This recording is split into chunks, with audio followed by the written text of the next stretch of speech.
So over the Comic-Con weekend, I was able to watch some of the trailers that came out. I mean, a lot of great trailers. We had Wonder Woman, we had Justice League, we had Walking Dead, King Arthur. Just a lot of great trailers that was presented to get looking forward to next year. We're talking right now the Justice League trailer. Justice League, DC's attempt to go one-on-one with the great one, Marvel. And, you know, I love DC. I love Batman. I love I think I cater a little bit more to DC than Marvel, but then Marvel has a lot of great characters. So, a Justice League film. My most anticipated movie this year was Batman v Superman. It was one of the most disappointing movies I've ever seen in my life. There was some good... Yeah. I like Ben Affleck as Batman. What can I say? So I'm going to break down the Justice League trailer just real quick and just really let you know my thoughts on it. So if you want to start right here, I'm starting right about now. So we're checking this out. There's a stranger who comes to the village from the sea, which Bruce is, of course, talking about Aquaman.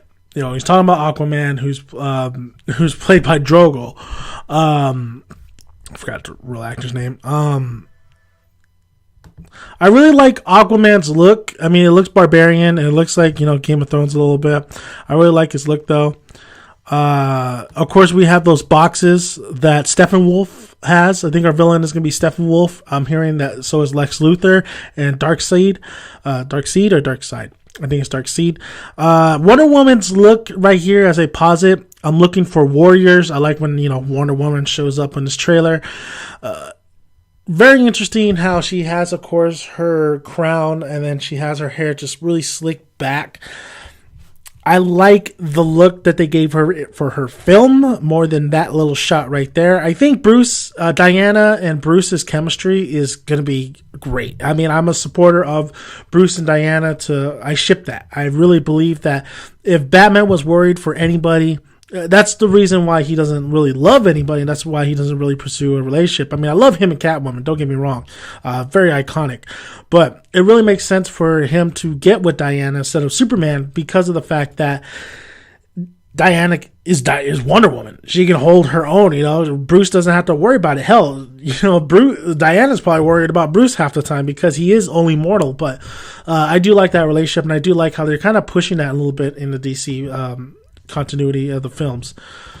I like Aquaman and how he's just like drinking water. I think he has beer actually instead of water. I love that scene where he's just like standing there and just a bunch, like the whole ocean is just freaking going right at him, just right in his face. So we keep going.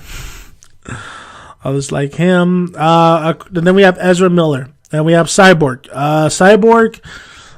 I'll talk about a little bit. I think it was I know Cyborg is getting popular, but I think I really like John.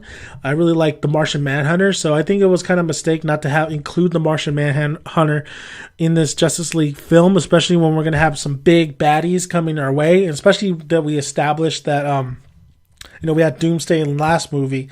Why not have the Martian Manhunter in this film? Introduce more of that alien-like kind of stuff in the DC world. So, and especially with Lex Luthor, I did see the director's cut of Batman v Superman, how he was spouting out about gods and demons and stuff. So, a little kind of upset that Martian Manhunter's not in this. You know, there should be another member in the Justice League, and it's probably going to be Green Lantern.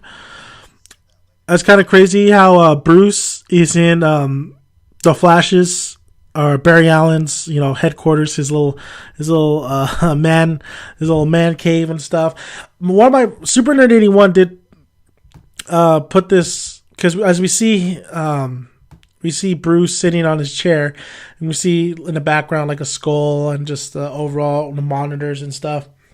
Super Nerd 81, my friend James, he said that he's a little bit worried that they make Ezra Miller or the Flash a hacker. I don't know. I don't think they're going to make him a hacker, but that could be the case since he has a lot of stuff in this. I was thinking he moves so fast that he picks up so much shit and he just piles that shit. He's like a hoarder, so to speak. But, I mean, he does have a lot of just monitors and just a lot of things that he has set up. And as you can see in the scene, he knows who the Bats is. He doesn't know who Bruce is, the Bats, but once... Oh, not yet. Once Bruce throws that batarang, it's kind of... I like that scene. I like the whole... Wonder Woman says... he said no, honey. He's like, yeah. He said no. I like that. Gal Gadot, I won't judge her until I see the film, but I'm starting to grow a little bit about her. I do wish my Wonder Woman was a little bit bigger and a little beefier, but it is what it is. So I like this scene. He throws the batarang, but I think the scene takes way too long. I think the scene could have been a little bit... This is where Zack Snyder comes in and he's all visuals, and he's got to realize that there's pacing as well, and that people have seen a lot of the stuff that he's presenting. So we've seen this slow motion type deal. But what's interesting, I do like how he kind of, once he sees that batarang, his whole demeanor changes, and that's what Batman does. He changes demeanors.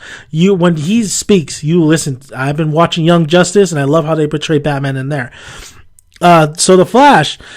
What's interesting is when he starts going to that super speed, you see a lot of lightning surrounding him, which I thought was very, very interesting. I thought that was a cool little idea because in Quicksilver you don't see a lot of lightning flash. You just see his point of view, which I think they're gonna really borrow from a lot of Quicksilver and what they've been doing in the X-Men films for the Flash. But I do like the little lightning bit. Here's what's odd to me. Once Ben Affleck does say like, oh, you will? Like he smiles. And I feel like I'm not watching Bruce Wayne in this trailer. I feel like I'm watching Ben Affleck in the trailer. I feel like I'm watching a little bit more looser, like kind of jokier kind of Bruce Wayne, which I'm not used to seeing. I mean, with Ken, especially since I watched The Killing Joke recently, which I'll have a review up. It's very interesting to see that this Bruce Wayne's a little bit more. I mean, he is older, but he's a little bit. Seeing him smile, it's a little odd to me. It's a little weird to me because Batman and Bruce never smile. They only smile when they have to.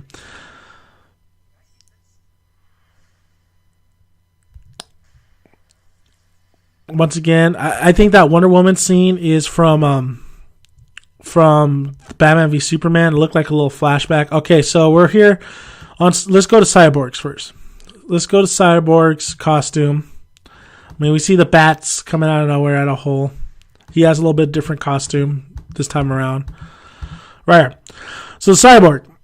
I feel like it's too CGI-ish. I feel like I'm looking at somebody who's wearing a green suit and, they just slapped a bunch of fucking CGI on him.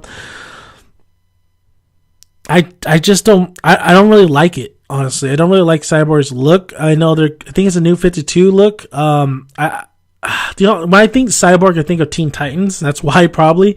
But it's going to be interesting how Cyborg looks, or how Cyborg is, if I start growing to love him in the film or not. So here we go. Ezra Miller's The Flash's suit. I don't like this one either. I feel like maybe Ezra Miller is just tiny, and the Flash is not big. The Flash is not hulky big like Superman and Batman, but I feel like he's super, super skinny. I feel like this is too robotic of an armor for the Flash. I would have liked a little bit more of a subtler kind of costume. This really feels like it's more an Iron Man type suit, which I don't really. It looks like Injustice 2, the game. Like I said, though, I do like the lightning that's going around him. Aquaman looks like, just like... I do like this little line that Cyborg gives Batman. Didn't think you were real. Batman, I'm real when it's useful. Bad Affleck. I do like the song choice. Interesting song choice. Arthur Curry. I hear you could talk to fish. I like that line. What I don't like about that line, though, is he says the line and Arthur Curry, a.k.a. Aquaman, doesn't say shit back. Like, come on, you would have said something back. So, that's the end of the Justice League film. My hopes are not very high, since my hopes were very high for Batman v Superman. I wish it was everything that I wished it would have been. A Batman. I saw the director's cut of Batman v Superman. It does clarify a lot of things, you know, it makes things a little bit more perspective. You know, you understand a little bit more, not like the final cut they had in the theaters. Makes you like Superman a little bit more than what you did, because he feels like a dick in that movie in the final cut.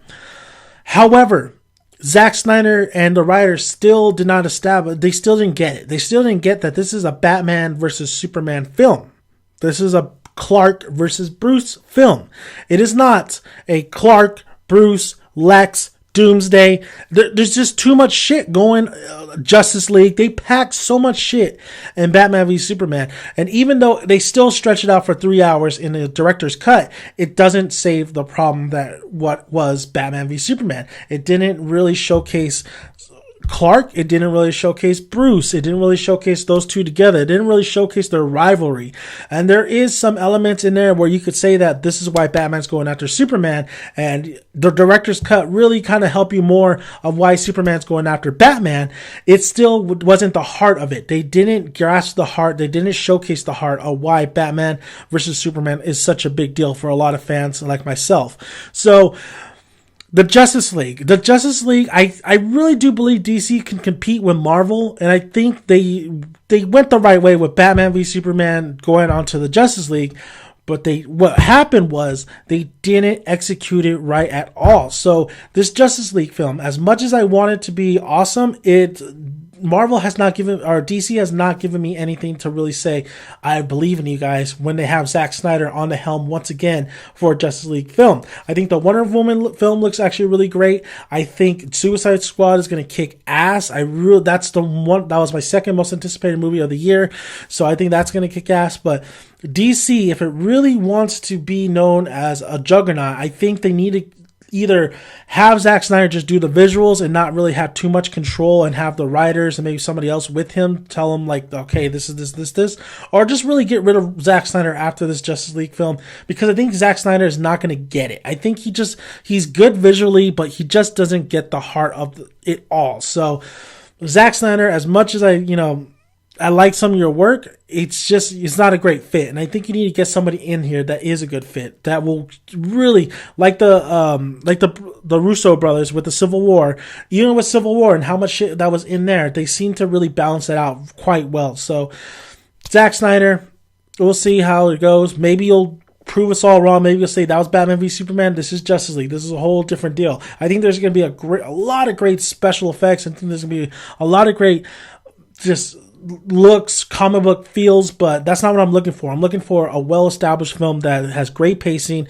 great characters, establishes the characters really well done, really well. And you notice that Superman wasn't in this film. You know Superman's going to be in Justice League. There's no doubt about it. But what I would like is a little bit of twist. I mean, I hear that we're having 3 villains. I don't like that idea. How about you have Superman come and be resurrected as a villain, or Bizarro? That would be pretty awesome too.